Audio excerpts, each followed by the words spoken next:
নারী ফুটবল তো ভালোই করতেছে, দেশকে ভালো রেজাল্ট দিচ্ছে। আমি আশা করি এটা নতুন সরকারের কাছে এটা আমাদের জন্য ভালো প্রত্যাশাই থাকবে।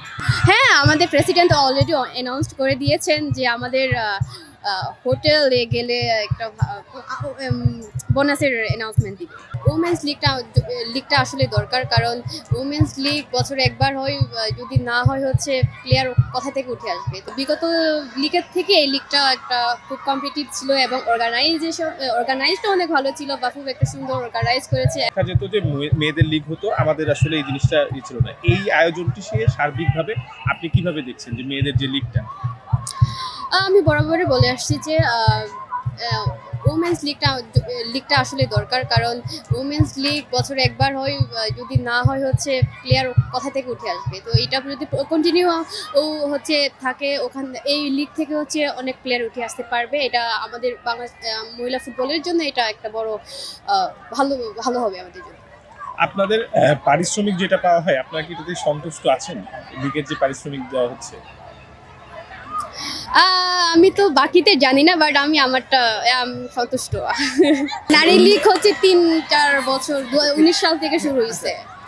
আসলে এটা বিগত যে নারী লিগটা হয়েছে, বিগত লিগের থেকে এই লিগটা একটা খুব কম্পিটিটিভ ছিল এবং অর্গানাইজটা অনেক ভালো ছিল। বাফুফ একটা সুন্দর অর্গানাইজ করেছে। অ্যান্ড ওনাদেরকে তো কৃতজ্ঞতাই, ওনাদের প্রতি আমরা সবাই কৃতজ্ঞ। এবার আমি আপনার টিমের বিষয়ে একটু কথা বলতে চাই। রাজশাহী স্টারস এফসি সার্বিকভাবে তাদের আয়োজন কেমন ছিল? আপনাদের কি তারা কিভাবে ম্যানেজমেন্টের সবকিছু মিলে? আমরা আসলে কৃতজ্ঞ এবং ধন্যবাদ জানাই রাজশাহী স্টারস এফসি কে, কারণ শুরু থেকে ওনাদের ম্যানেজমেন্ট অনেক ভালো ছিল। তাতে ওনাদের টার্গেট ছিল যে একটা চ্যাম্পিয়ন টিম করার। সো ওনাদের শুরু থেকে লক্ষ্য ছিল যে এই শিরোপাটা ধরে রাখার, এবং আমাদের টিমটা একটা ছন্দময় টিম। আপনারা তো দেখছেন এখানে ইউ আন্ডার লেভেল থেকে শুরু করে সিনিয়র প্লেয়ারও আছে।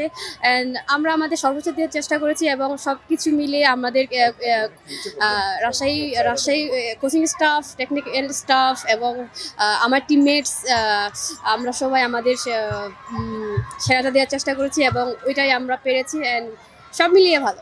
সামনে কি এই টিমে থাকবেন বলে মনে হয় সামনের বছর? এটা আসলে বলা যায় না, দেখা যাক কি হয়। মানে নতুন সরকারের কাছে নারী ফুটবলের কি প্রত্যাশা থাকবে?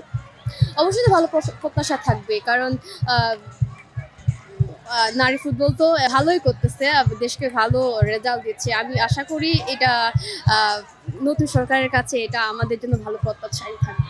হ্যাঁ, আমাদের প্রেসিডেন্ট অলরেডি অ্যানাউন্স করে দিয়েছেন যে আমাদের হোটেলে গেলে একটা বোনাসের অ্যানাউন্সমেন্ট দিবে।